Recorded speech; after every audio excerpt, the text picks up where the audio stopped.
I feel that the time is right for me to share with all of you the secrets of Scientology's confidential OT levels, in particular, what is called OT3.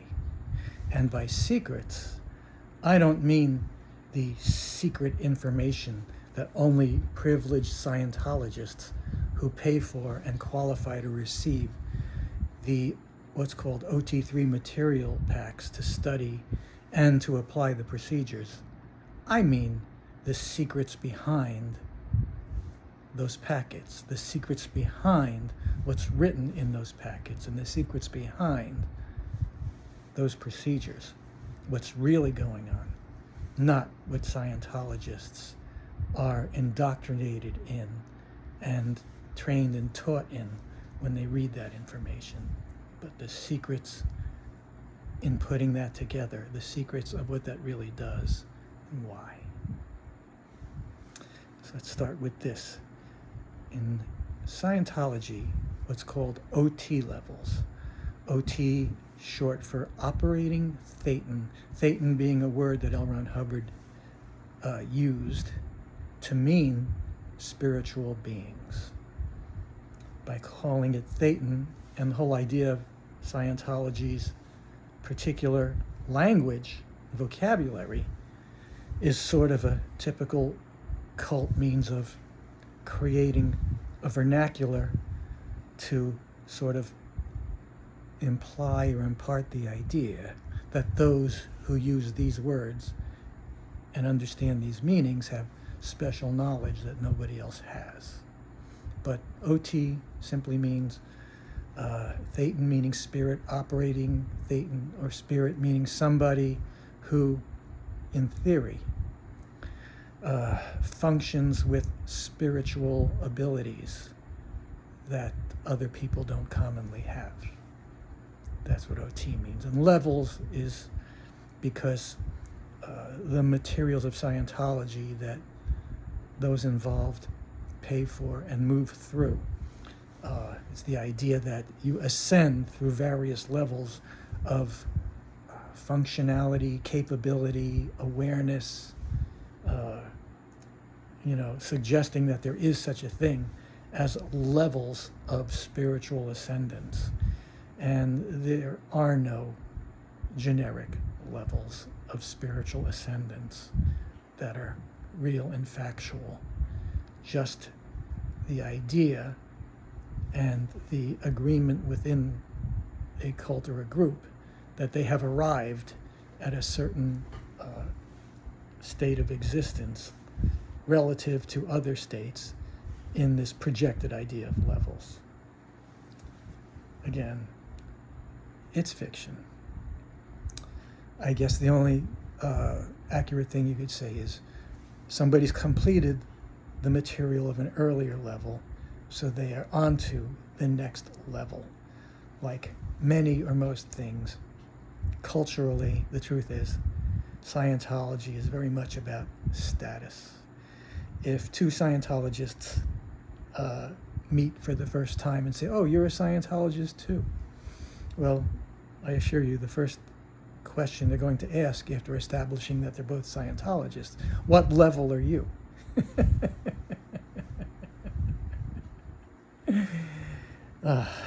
But anyway, that's just background, really. So, OT3, operating spirit or thetan level 3. Part of the idea here is that in the original form of Scientology as Dianetics, there was the idea that the subject of Dianetics contained a procedure, a set of procedures, or a therapy that a person could arrive at no longer being mentally or spiritually constricted by what Hubbard called the reactive mind. As much as he denied it, it really wasn't a terribly different concept from psychology's subconscious or unconscious minds. Now, my 2 cents, there is no subconscious, reactive, or conscious mind. It's just that people feel a need to be comforted by the idea that things can be seen to fit into categories that they can project and evaluate and judge by. People feel they need a roadmap. They need an orientation, rather than just simply being present and allow something to be as it is for them when they experience it. We all suffer from anxieties around being able to predict and know or understand in advance of something before we actually experience it, in which case we're substituting projection for actually being present and fully sensing and experiencing something. To categorize it, to pre-categorize things, we feel like we have to be oriented. We have to have a map. We can't just have everything be fresh and new and unexpected, which, in my view, is the ideal state. Being like having a childlike wonder for everything you experience. I think that's one way of explaining what real presence is. Nonetheless, Scientology, as in other things, there's this idea of an inhibiting, controlling mind with filters and reactions and so forth. And in Scientology lingo, it's called the reactive mind. In reality, you could say we have created all kinds of subterfuges, all kinds of internal oppositions, projecting things to be certain ways, resistances to things, attitudes to take, to decide things are like this or things are like that, to be dismissive about a lot of things, attitudes, and things that cause us to hold on to undesirable feelings and sensations. But each of these is simply an individual island, if you will. It's not fitting truly into a box or container that you could conveniently call a mind for the sake of having a map or a convenient way of not having to experience and view each experience, moment, and thing as the unique thing that it truly is in the moment. For me, it goes back to a saying, comes from Sir Joshua Reynolds, a painter from the 19th century, who was commissioned to do royal portraits. And I saw this saying hanging in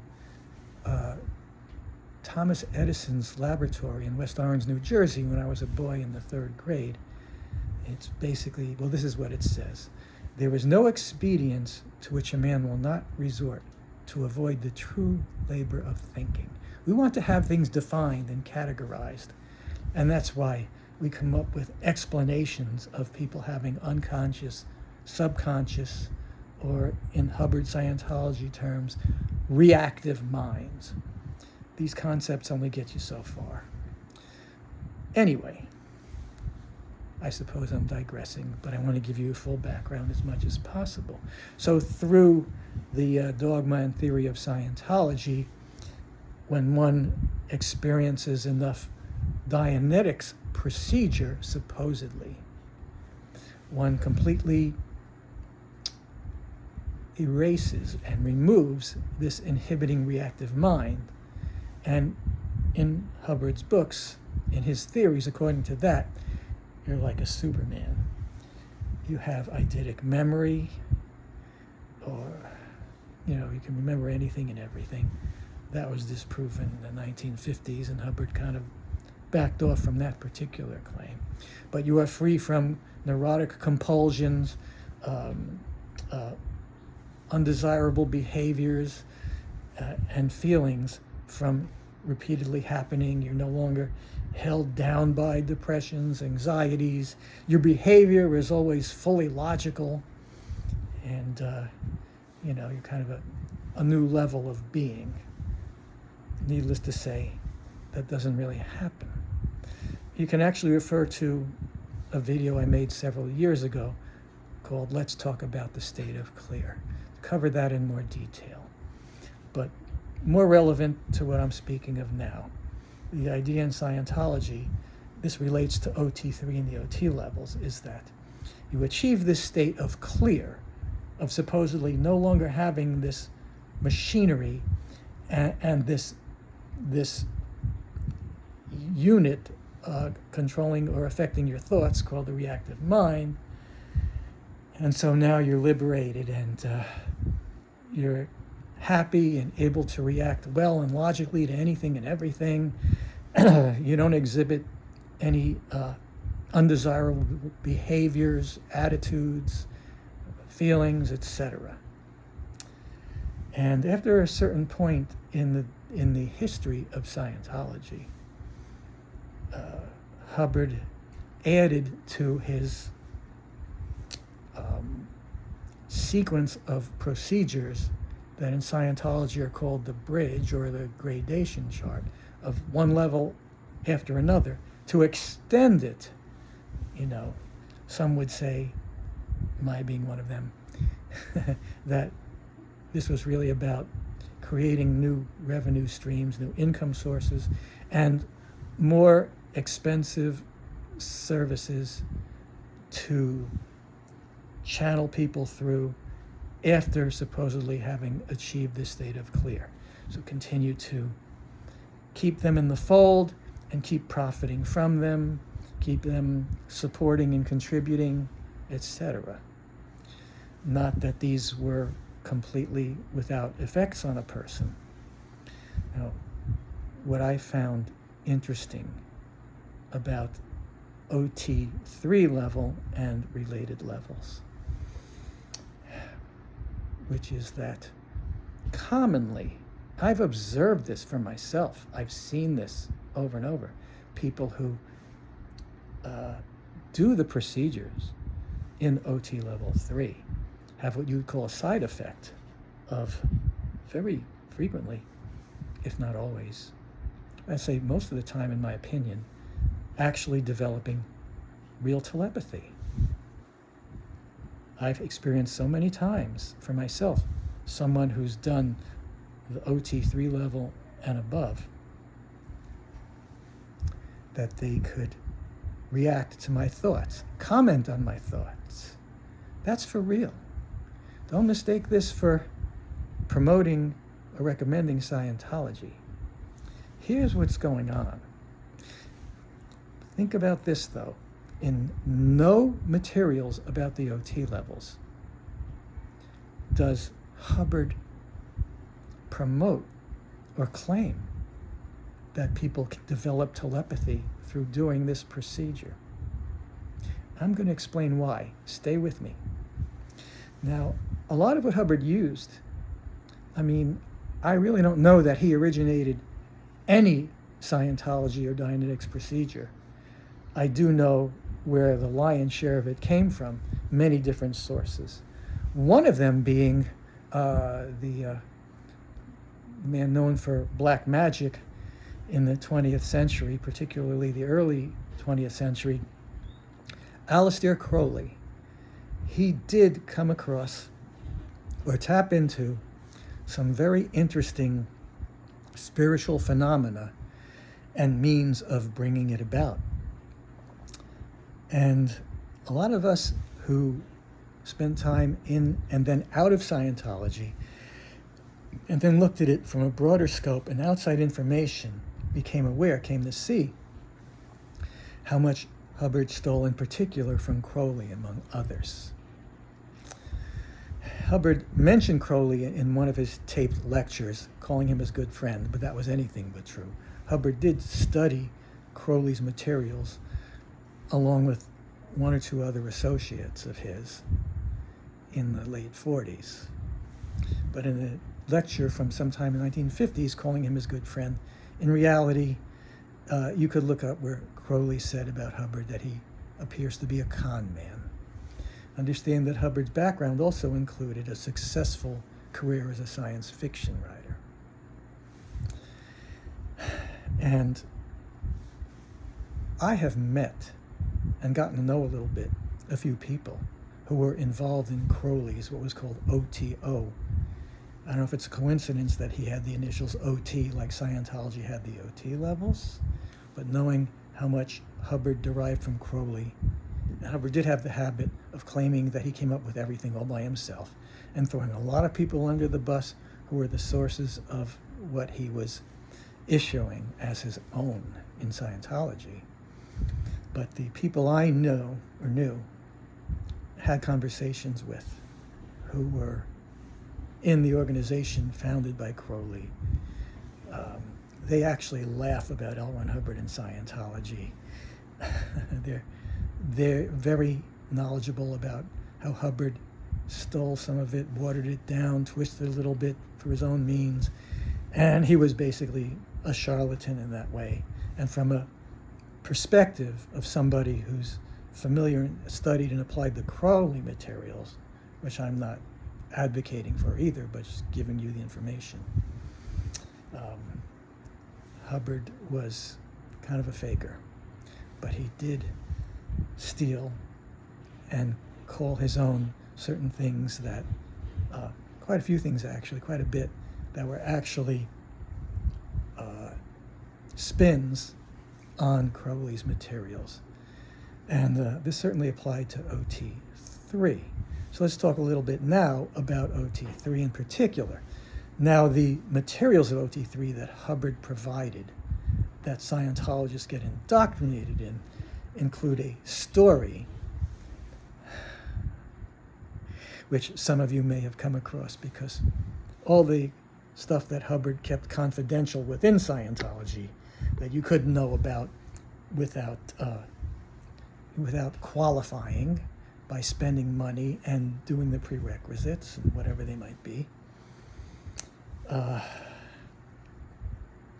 In that material, the story that Hubbard gives is that some extraterrestrial alien conqueror from other planets was disposing of the souls of people he conquered by bringing them to this planet, to Earth, and depositing these souls in the mouths of volcanoes, which supposedly would have the effect of confusing them and sort of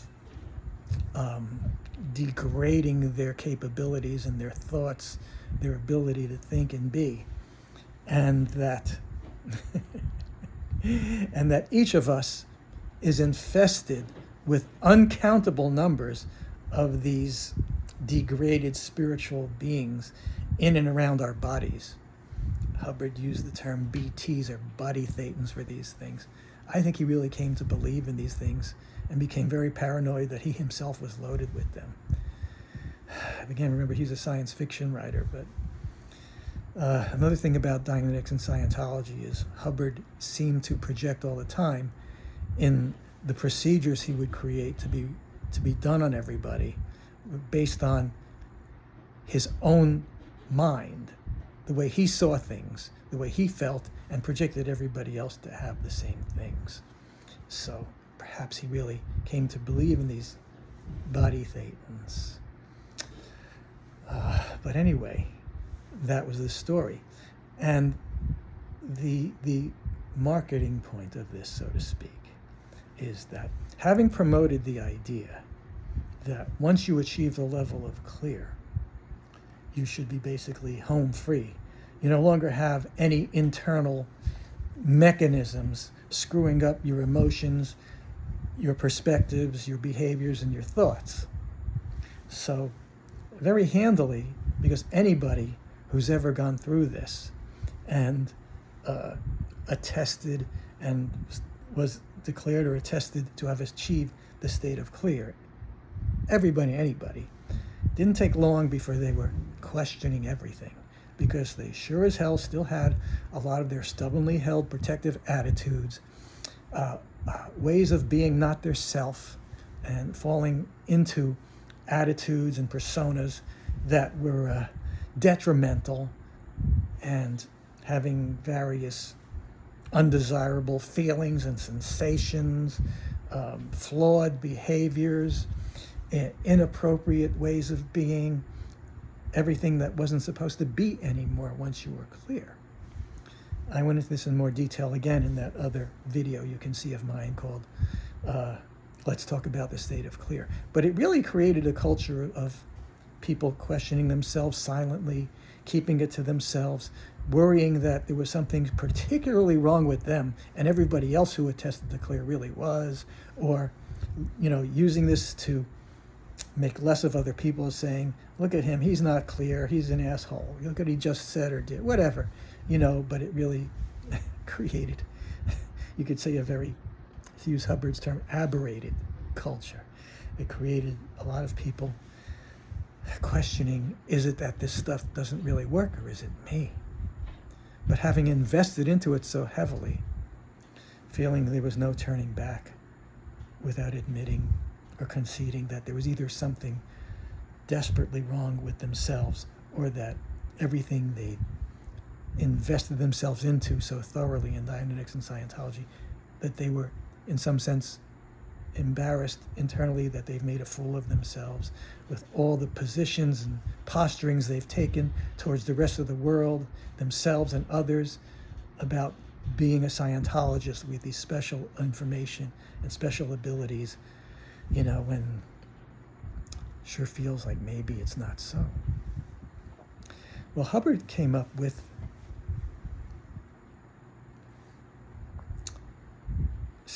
promoting the idea that once you're clear, you really have gotten past all those things. But what's troubling you and causing all these misbehaviors and bad feelings and all the other mental garbage and emotional garbage is it's not you. It's these invasive body thetans that this alien extraterrestrial warlord infested us with, and we're filled up. And every undesirable thought and feeling you have once you were supposedly clear means it's one of these beings, these degraded souls, these body thetans.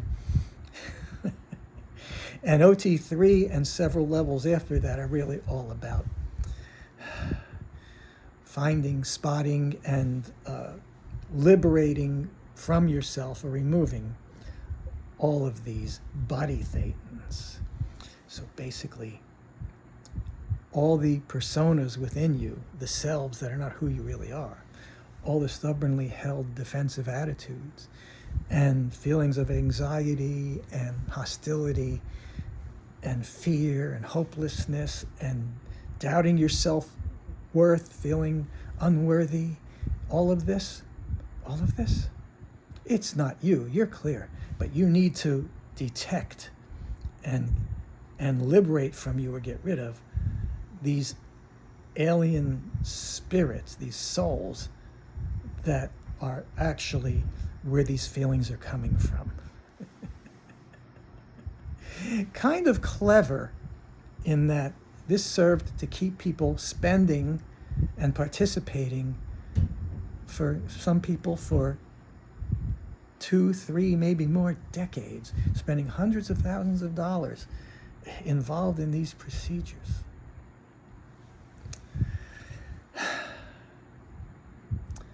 And of course, one never arrives at this supreme, invincible state, because it just isn't part of existence in engaging in this world.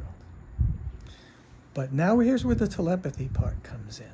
It's not like nothing happens when you do these things. When you're sitting there following the procedure and allowing or finding some awareness of something, what you're actually noticing is simply thoughts and feelings, mostly your own, because that's what you're focusing on. Through simply noticing more by practicing of just sitting there and allowing and finding the presence of any thought or feeling, even though you're misassociating it, misdescribing it as being something separate from you, nevertheless, you're becoming more sensitive to thoughts and feelings, because you're spending uncountable hours waiting for these things to show up. And anything that shows up, you're addressing it with this OT3 procedure. So that's all you're doing, simply sitting there being and having yourself notice whatever thoughts or feelings come up, even though you're projecting them, as has been indoctrinated in you, to be separate, degraded soul beings. You know, one person who was involved in researching and coming up with the materials of Scientology was named Dennis Stevens. Eventually, like many others, he went his own way and came up with his own theories, his own practice, which he called TROM, TROM, short for the resolution of mind. I've looked at it. It didn't seem very workable to me.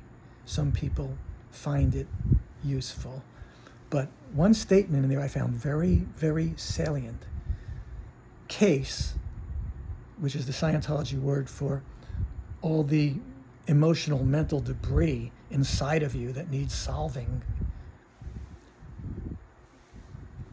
that case takes the appearance you expect it to take. So essentially, it's like he understood Hubbard was practicing some sort of power of suggestion, implanting, or even hypnotism, perhaps you could call it, suggestion, subliminally. You know, that when you tell people what they should find in doing a procedure, I mean, I think partially because they want to find it, because they want to be successful in the procedure. So they're motivated to project and find what they're supposed to find and rationalize how they need to and shape it that way for themselves.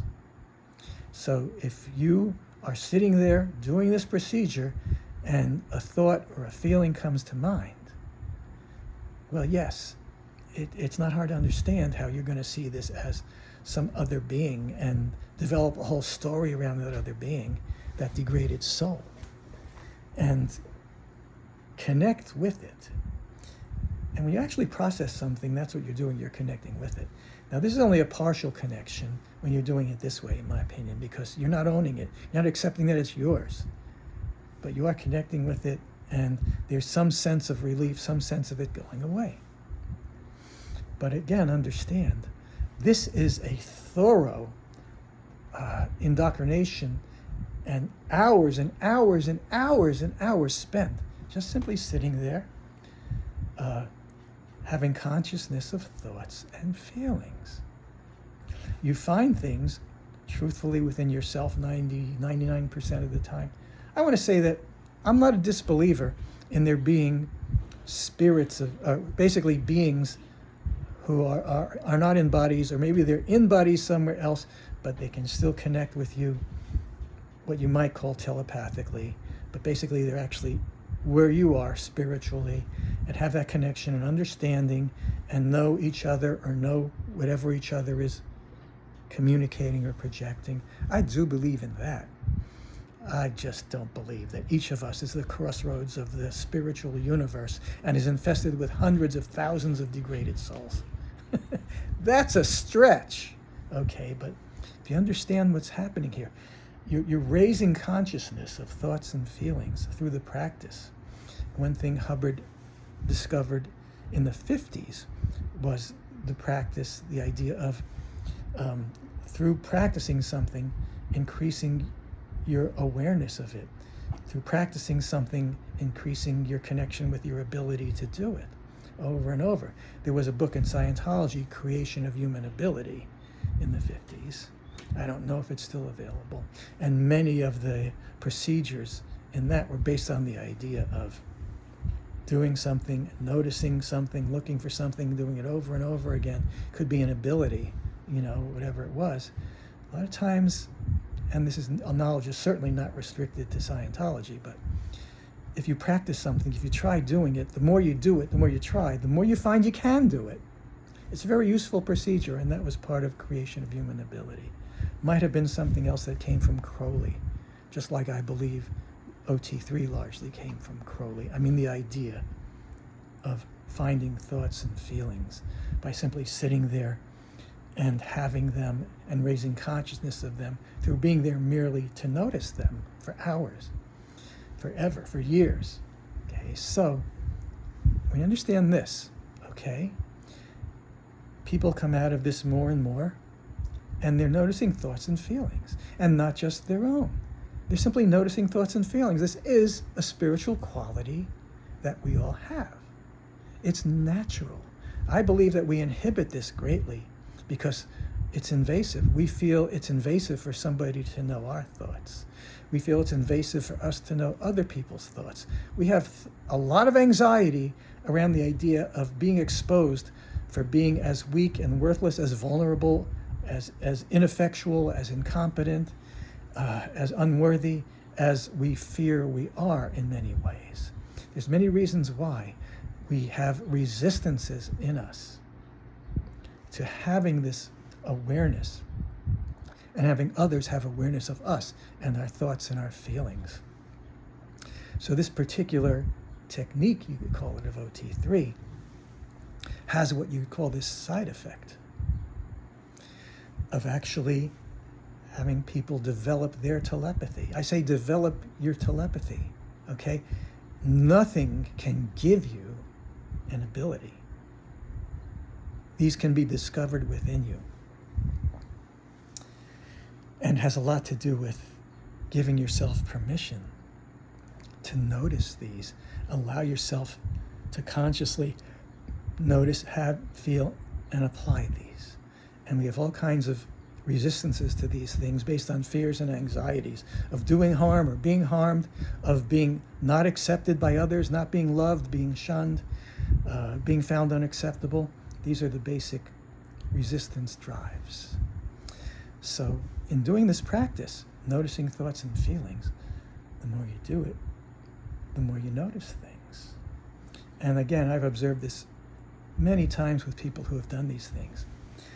They've commented on my thoughts and feelings, sometimes very specifically. I've kind of gotten used to it. I could tell you some stories about this, but I won't go into the particular stories. You don't have to accept what I'm saying, but that's how it is. Common. Now, here's the million-dollar question. Like, since this is the case, if you will accept that, even just for the moment, that this happens, then why is it? Why wouldn't Hubbard promote you can become a super spiritual being with powers of telepathy? You would think that would be a great selling point, especially because it can be proven. You know, a person with such abilities can commonly, with most people who aren't so shielded, you know, most of us comment on their thoughts. I remember doing this a few times when I was younger with friends. I had these moments where I just recognized I could do that. And I would say, have a thought, and I'll tell you what it is. I did that successfully a handful of times, just a handful of times. Most of the time, I didn't have that inspiration that I could do that. But we all have this ability. Sometimes various what you call psychic abilities just show up in us for just a moment, sometimes longer. Various reasons. We're all different, and each moment is unique. But again, why would Hubbard not promote this? Especially since this really can be demonstrated, as opposed to a lot of the stuff that Hubbard claimed happened in Scientology, which rarely, if ever, did. Well, here's the answer. If Hubbard were to simply concede that that's what's happening on OT3, is you're simply recognizing thoughts and feelings, and you could recognize others' thoughts and feelings, not just your own. Well, then that would blow away his whole fiction about body thetans, about them being alien, degraded souls, that they could be your own thoughts and feelings or anybody's thoughts and feelings. And then it wouldn't be so special, and then it would be so confidential. It'd be a simple matter of sitting there practicing and doing this. I believe I could easily develop a similar technique that was just as simple as that for developing telepathy. Maybe I'll do that if I find that's something people really need or want. But I think that could come along in general as somebody progresses spiritually. Anyway, it's isn't it fascinating? Because you would think that if somebody had created or developed something that could make people telepathic, and I know there are things that claim to do that. I don't doubt there are things that can do that with some success, because this is one way. They might be based on those same mechanics. I wouldn't be surprised. But it would blow the whole confidential, cosmological, cosmic, fake history and cosmology of Scientology, with all Hubbard's science fiction tales of alien races over millions and billions of years, what Hubbard called the whole track of time, all these fictional stories of aliens doing things and turning this planet into a degraded prison planet, and all that stuff, which he said only Scientology can solve, only being part of Scientology's movement. Through this we can liberate everybody and free the world, and it's up to us to do it, and that's why everybody should do this and submit to Hubbard, and all the hamsters should stay on the wheels, and we should all be hamsters on those wheels. All that falls apart without that cosmology, without this is the way out of hell, out of this interplanetary galactic hell. Only we can do this because only we have these cosmic secrets. All that fiction just gets blown right out of the water by this simplicity of it's just recognizing thoughts and feelings through the practice of awareness of these things. But that's genuine. And again, I'm not recommending anybody do the path of Scientology. Certainly not get involved with the Church of Scientology. But there's ways you can try and practice this on your own based on just what I've given you. But anyway, that is the secret behind the quote-unquote confidential secrets of OT3. And I think this will ring a bell. It will ring true for a lot of people who went through that. They'll be like, well, that explains it. Separate the wheat from the chaff, the fact from the fiction. I think things are always simpler than they may seem to be. I hope you found this enlightening and interesting. See my YouTube channel or my website for more of what I have to say and share, and how I could possibly help you in your journey. The name of my website, dexsessions.com. And again, thank you for listening and watching. I hope you found this enlightening and interesting.